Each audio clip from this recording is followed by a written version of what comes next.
Max Chandler-Mather, welcome to the program. Thanks for having me. Let's start with the stalemate over the government's Housing Australia Future Fund, the $10 billion fund. They want to put in place an income stream to pay for public and affordable housing. You've been refusing to back it so far. What's the compromise you're putting forward today? Well, the Greens have shifted and now we'd like Labor too, and we've said two things. One, we'd like a guarantee of $2.5 billion of investment in public, community and affordable housing every year. And we want the federal government to coordinate a national freeze on rent increases by putting $1 billion on the table, similar to the way they've coordinated other national reform efforts to states and territories who freeze rent increases for 2 years and introduce caps on rents after that. So let's just pick up on that last part, the freeze on rents and capping rents after that. As you point out, the states would have to agree to this.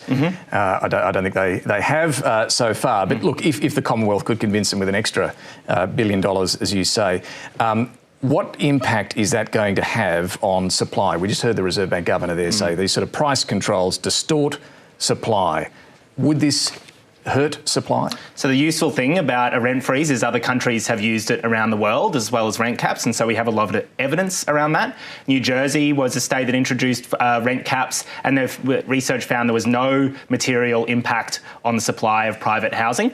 What we did see, though, was an impact on reducing rents, and the reason we're proposing this is because there are now millions of renters who are falling into renter stress, and that means that a lot of them are one rent increase away from eviction onto the streets. And so there's two ways to solve the housing crisis. We need public housing, but we need the queues for social and affordable housing to reduce as well. Every person evicted out of a private home is another person who joins the 10-year-long wait list for social housing.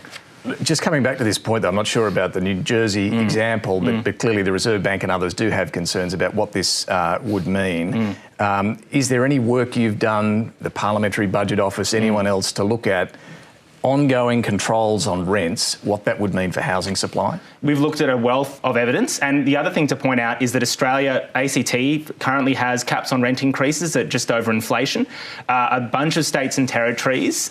just over inflation, you said? Just over inflation. So they can increase rents by over the inflation 7%. Plus 10% of inflation, so it's like 7.1%. Assuming you'd want something more strict than that. Well, that's right. But the other thing that happened during the pandemic was that states and territories across the country introduced a freeze on rent increases. And so we have seen it used in the country before. During a crisis. That's right. Well, this is a crisis, David. And actually the housing crisis is a lot worse than it was during the pandemic. That was a temporary measure. You're talking about ongoing caps. What would you say to mum and dad investors who've done nothing wrong, followed the rules? You know, they might not be on a big income, but this is their nest egg. They're copping these soaring interest rates at the moment, and suddenly they're told there's an ongoing cap on what you can charge for rent. What do you say to them? Well, firstly, with negative gearing and capital gains tax concessions, they can write rental losses off. You want to get rid of those too? Only for people with more than one investment property. The second thing to say is that really the bottom line here is that there are 1/3 of the country rents. 1/3 of the country rents. It is not sustainable to have a housing system where at the end of every lease, a person's rent can go up by as much as the landlord or real estate agent wants. This is destroying people's lives, and it's having a broader impact on the economy. We know that the workplaces are finding massive shortages of workers because the teachers, nurses, cleaners, aged care workers can't afford the rent in the places where they need to work. That's not a sustainable system. And what we've said to the government is that around the world, rent caps have worked, rent freezes have worked, and there's no reason why you shouldn't do it here. There's a lot of countries that don't do rent freezes or rent caps. You've cited New Jersey. But just coming back to that question, why haven't you done any study here about the impact in the Australian market? We have. So we've looked at impacts that rent freezes and rent caps have had on Australia before. So who's done that work? Well, we have, and a lot of academics and economists. Who do you mean by we? Is that...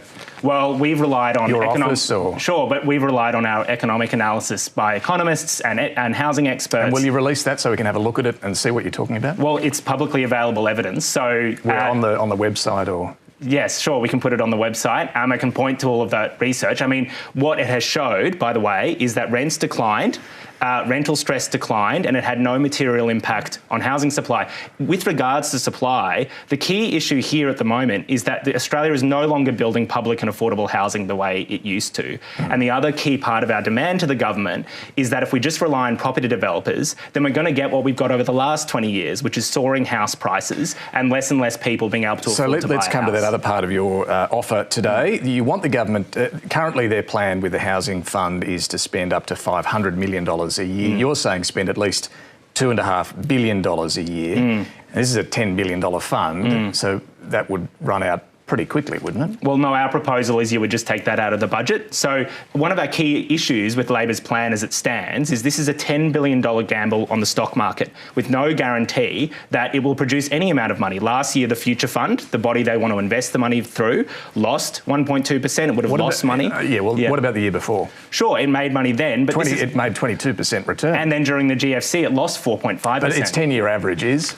Yes, but growth of nearly 10%. Sure, but we're talking about year-on-year spends. So why would you set up a housing funding system where it loses money when the economy is going down, precisely the moments when we want to invest in public and affordable housing? So during the GFC... But your argument about this is a gamble on the stock market, you'd shut down the whole Future Fund if that's your view, wouldn't you? Well, no, but what we're talking about is you don't fund schools and hospitals via investments on the stock market that don't make a return in some years. But this is in addition to what they're investing in public and social housing.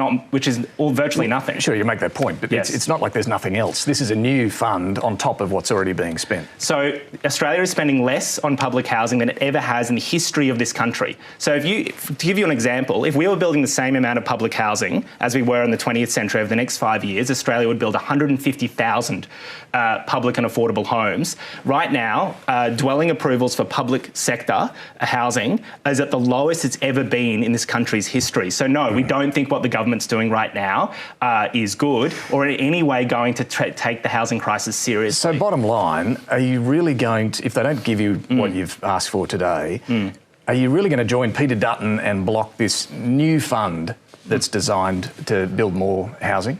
Well, A, it's not clear it's going to build more housing. B, of course we go into a negotiation with the possibility that we might vote it down. It's not much of a negotiation.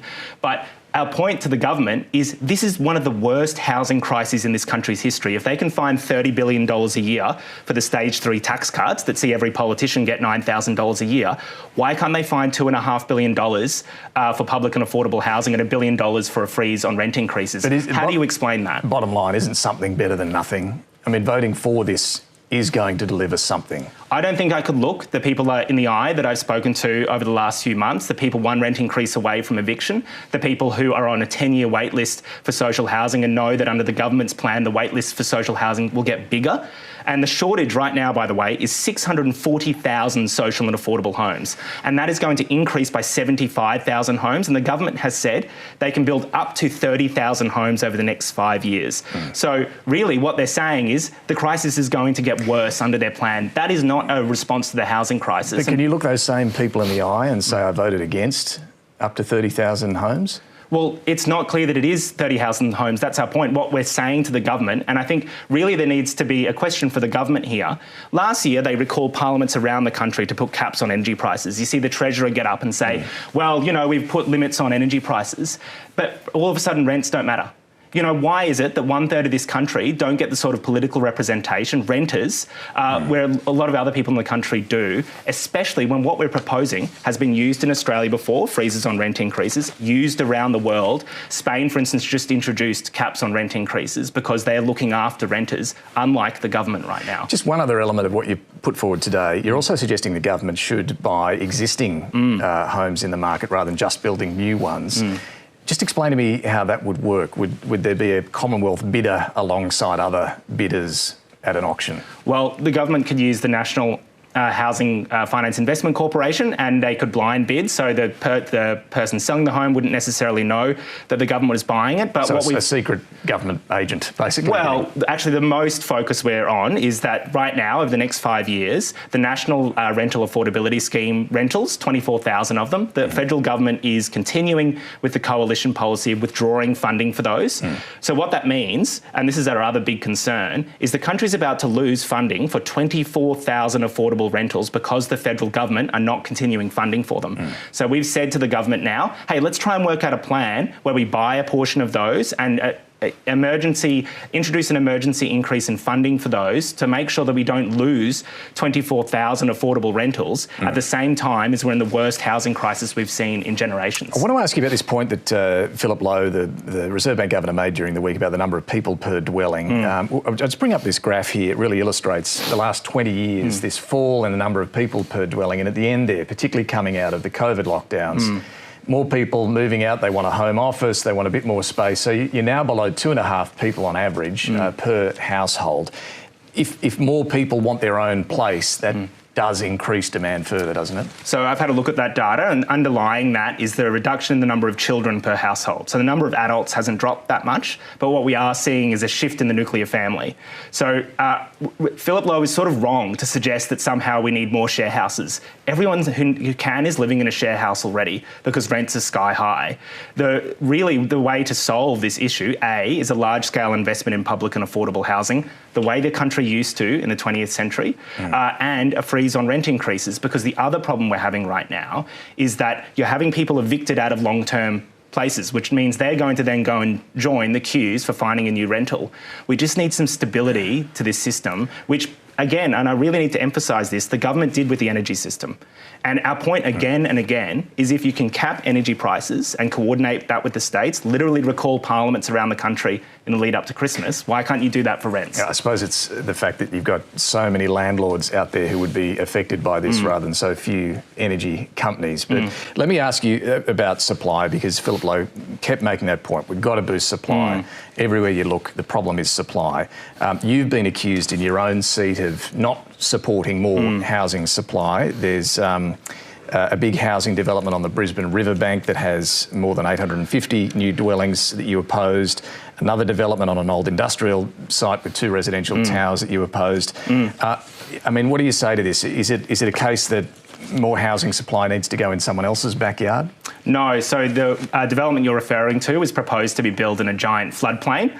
And our point was that... Well, the council assessment found there was no additional flood risk, to be clear. Well, no, they relied on developer paid for flood modelling, but if you... Well, they followed the assessment process that council always follows. Yeah, and in the part, and I know what that leads to, because during the floods, I was in people's basements where a developer had been approved to build a development tower, and they had lost power and lost everything they owned. Okay, what about the other side, the one that's not on a floodplain? You opposed that as well. You want more parkland. Is there any dwelling, medium or high density dwelling in your seat you're willing to support? Well, what we've proposed is that a proportion of those developments be provided as public and affordable housing. And this speaks to a broader problem. The argument is that somehow NIMBYs or a hold up in the planning system is what's causing the housing crisis. There is no evidence of that. So over the last 8 years, Really? No evidence? No. So 94% of planning approvals, so planning applications in Sydney and Melbourne were approved, and 100,000 of those approved dwellings in Sydney were not built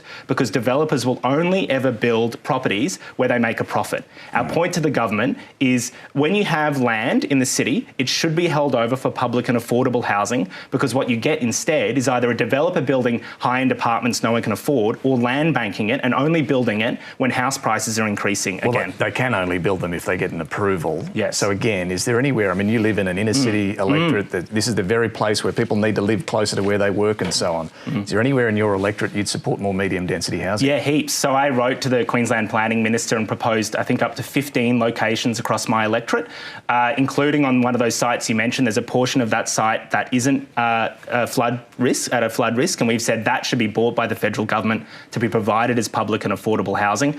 I also have identified a lot of vacant lots, old rundown apartments that are no longer in use, that could be renovated and used for public and affordable housing. It's up to 15 locations. And again, the federal government should be engaged in this planning process, because what we've seen over the last 20 years is what developers want, which is unlimited power to do whatever they want, to be basically the only people building housing in this country. Now the federal government has abandoned their responsibility to provide housing, and we've got the housing crisis we have right now. All we're saying is let's start building public and affordable housing and controlling rents in the way countries around the world have done and Australia has done before. Max Chandler-Mather, thanks so much for joining us today. Thanks. Authorised by J. McCall, Australian Greens, Canberra.